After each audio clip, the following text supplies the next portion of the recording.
ఏంటండి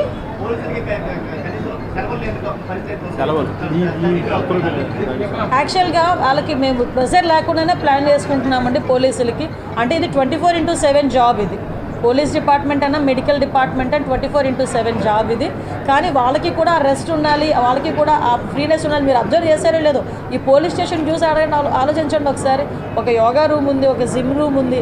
అంటే వాళ్ళు వర్క్లో కూడా ఒక రిలాక్సేషన్ తీసుకోవచ్చు. అట్ ద సేమ్ టైం వాళ్ళు కూడా సెలవులు ఇచ్చే విషయంలోని కూడా ఎక్కడ కూడా ఇబ్బంది లేకుండానే మేము చూసుకుంటాం.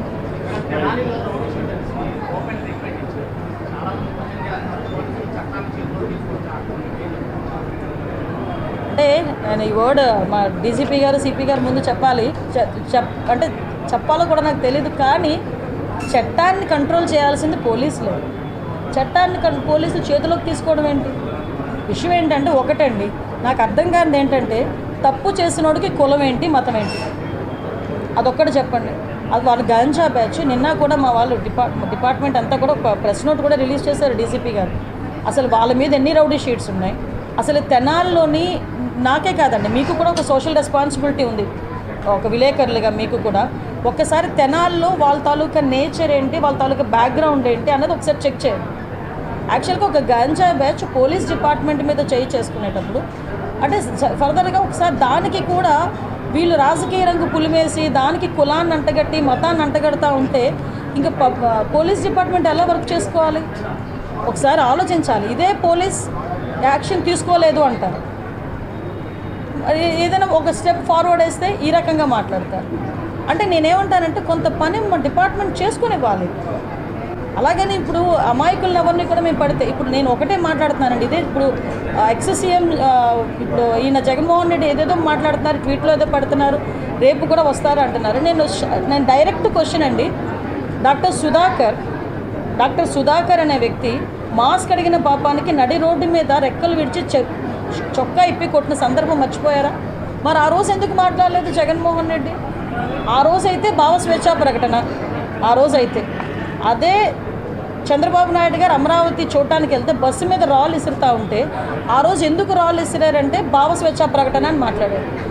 అదే పోలీస్ డీజీపీ ఆఫీస్కి పక్కనే ఉన్న మా సెంట్రల్ ఆఫీస్ మీద దాడి చేస్తే మా కార్యకర్తలకి బీపీ వచ్చింది అన్నారు. ఇవన్నీ ఎక్స్-సీఎం మాట్లాడిన మాటలే కదా. ఈరోజు ఇప్పుడు అదే వరప్రసాద్ అని, మన రాజమండ్రిలో వరప్రసాద్ అని ఇసుక మాఫియా గురించి మాట్లాడితే పోలీస్ స్టేషన్లో కూర్చొని శిరోముండనం చేస్తే మరి ఆ రోజు ఎందుకు మాట్లాడలేదు? దళిత నాయకుడు, ఆ రోజు దళితులు ఎందుకు శిరోముండనం చేశారు అని చెప్పి ఆ రోజు ఎందుకు మాట్లాడలేదు? ఆ రోజు ఎందుకు వరప్రసాద్ ఇంటికి వెళ్ళి పలకరించలే? ఆ రోజు ఎందుకు డాక్టర్ సుధాకర్ ఇంటికి వెళ్ళి పలకరించలే? ఆ రోజు ఎందుకు ప్రవీణ్ ఇంటికి వెళ్ళి పలకరించలే? అంటే పులివెందల నాగమ్మ అనే అమ్మాయిని చాలా బ్రూటల్గా హత్య చేస్తే మేము వెళ్తే మా మీద అట్రాసిటీ కేసులు పెట్టారే. మరి పులివెందల నియోజకవర్గంలో నాగమ్మ ఇంటికి ఎందుకు ఆ రోజు జగన్మోహన్ రెడ్డి వెళ్ళే? ఈరోజు రాజకీయ లబ్ధి గురించి కులాలని మతాలని రెచ్చగొట్టడానికి మాత్రమే ఈరోజు తప్పు చేసిన వాడి ఇంటికి, అదేవిధంగా గాంజాయి బ్యాచ్ వాళ్ళ ఇంటికి వెళ్తున్నాడంటే అతని బ్యాక్గ్రౌండ్ ఏంటో మనం కూడా ఆలోచించుకోవాలి, ప్రజలు కూడా ఆలోచించుకోవాలి. చట్ట ప్రకారం ఏం చేయాలన్నా పోలీసులకే చెల్లుతుంది. ఏ పోలీస్ అయినా చట్ట ప్రకారమే చేయాలి, చట్ట ప్రకారమే చేస్తారు, చట్ట ప్రకారమే చేస్తున్నారు. Okay, thank you.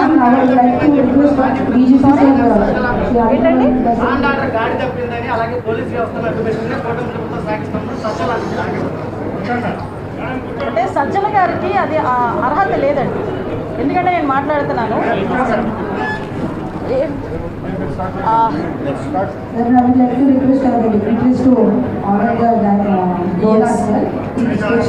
One minute. Sajjala గారికి ఆ అర్హత లేదు. ఎందుకంటే లాస్ట్ టైము సజ్జల గారి చేతిలో, లాస్ట్ హోమ్ మినిస్టర్ చేతిలో కానీ సీఎం చేతిలో కానీ పోలీస్ డిపార్ట్మెంట్ ఉండేది కాదు, సజ్జల గారి చేతిలో ఉండేది. ఆ రోజు పరదాలు కట్టుకొని మా టీడీపీ వాళ్ళందరినీ కూడా హౌస్ అరెస్టులు చేసుకొని ఆ రోజు గాడి తప్పిన పోలీస్ డిపార్ట్మెంట్ని ఈ సంవత్సర కాలంగా మా డీసీపీ గారు, మా సిపిలు, మా ఎస్పీలు, ఆఖరికి హోంగార్డ్ వరకు కూడా, అక్కడ స్థాయి నుంచి ఈ స్థాయి వరకు కూడా అందరూ వ్యవస్థని ఈరోజు కంట్రోల్లో తెచ్చుకొని లా అండ్ ఆర్డర్ సక్రమంగా చేసుకుంటున్నాం. అది ప్రజలు కూడా గమనించారు. అలాగని ఇప్పుడు అమాయకులను ఎవరిని కూడా మేము పడితే, ఇప్పుడు నేను ఒకటే మాట్లాడుతున్నానండి. ఇదే ఇప్పుడు ఎక్స్-సీఎం ఇప్పుడు ఈయన జగన్మోహన్ రెడ్డి ఏదేదో మాట్లాడుతున్నారు, ట్వీట్లో ఏదో పడుతున్నారు, రేపు కూడా వస్తారు అంటున్నారు. నేను డైరెక్ట్ క్వశ్చన్ అండి, డాక్టర్ సుధాకర్ అనే వ్యక్తి మాస్క్ అడిగిన పాపానికి నడి రోడ్డు మీద రెక్కలు విడిచి చొక్కా ఇప్పి కొట్టిన సందర్భం మర్చిపోయారా? మరి ఆ రోజు ఎందుకు మాట్లాడలేదు జగన్మోహన్ రెడ్డి? ఆ రోజైతే భావ స్వేచ్ఛా ప్రకటన, ఆ రోజైతే అదే చంద్రబాబు నాయుడు గారు అమరావతి చూడటానికి వెళ్తే బస్సు మీద రాళ్ళు ఇసురుతూ ఉంటే ఆ రోజు ఎందుకు రాళ్ళు ఇసిరారంటే భావ స్వేచ్ఛా ప్రకటన అని మాట్లాడారు. అదే పోలీస్ డీజీపీ ఆఫీస్కి పక్కనే ఉన్న మా సెంట్రల్ ఆఫీస్ మీద దాడి చేస్తే మా కార్యకర్తలకి బీపీ వచ్చింది అన్నారు. ఇవన్నీ ఎక్ససీఎం మాట్లాడిన మాటలే కదా. ఈరోజు అదే వరప్రసాద్ అని, మన రాజమండ్రిలో వరప్రసాద్ అని ఇసుక మాఫియా గురించి మాట్లాడితే పోలీస్ స్టేషన్లో కూర్చొని శిరోముండనం చేస్తే మరి ఆ రోజు ఎందుకు మాట్లాడలేదు? దళిత నాయకుడు, ఆ రోజు దళితులు ఎందుకు శిరోముండనం చేశారు అని చెప్పి ఆ రోజు ఎందుకు మాట్లాడలేదు? ఆ రోజు ఎందుకు వరప్రసాద్ ఇంటికి వెళ్ళి పలకరించలే? ఆ రోజు ఎందుకు డాక్టర్ సుధాకర్ ఇంటికి వెళ్ళి పలకరించలే?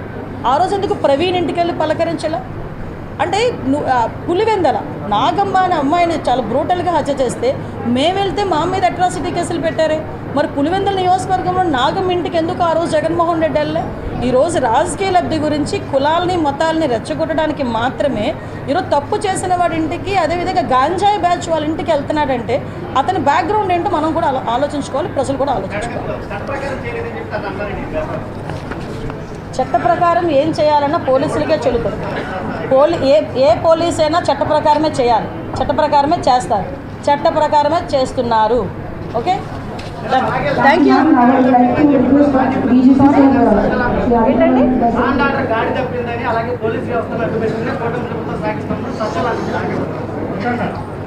అంటే సజ్జల గారికి అది అర్హత లేదండి. ఎందుకంటే నేను మాట్లాడుతున్నాను,